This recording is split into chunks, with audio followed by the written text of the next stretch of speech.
So right now, let's turn to Gerry Gibbs. We're going to talk about crime prevention. Yep. And so there's some new tools that residents and police are using. Yep, we're very excited about our new program called Tip 411. We're kind of using National Night Out next week as our kind of our kickoff for this new program that we're excited about.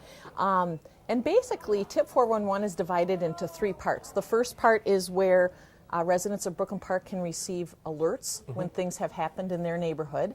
And that's really come in very handy with the new neighborhood formation process that we just went through. So everybody should know the name of their new neighborhood, and so you just go online and sign up for which neighborhood you want to receive alerts on.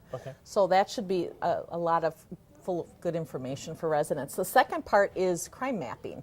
And we have been using crimemapping.com for a number of years. I know you're real familiar with that. Yes, I am. And that's been a good tool, but as part of the Tip 411 program, we were able to get a new crime mapping process in, and it seems like it's been working very well.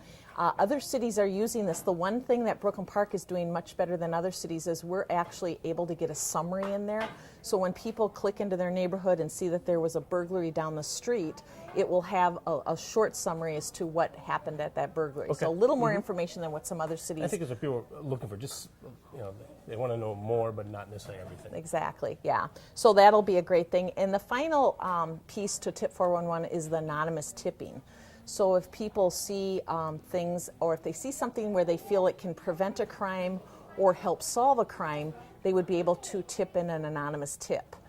The thing that we have to be real careful with this component is that we don't have people using the anonymous tipping for every crime that they observe.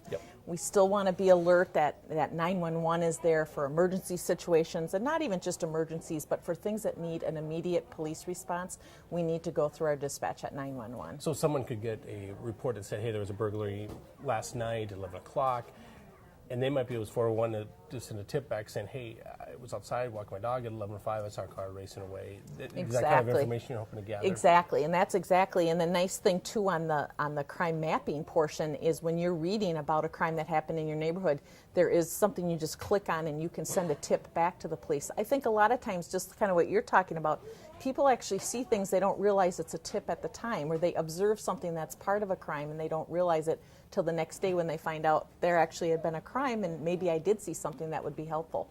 And it truly is anonymous, so there's no way for us to ever track who is sending us the tips. We are able to communicate back to the person, but it's completely anonymous. Anything else you'd like to add? No, I think that's it for today. Okay. Thank you very much. Thank you.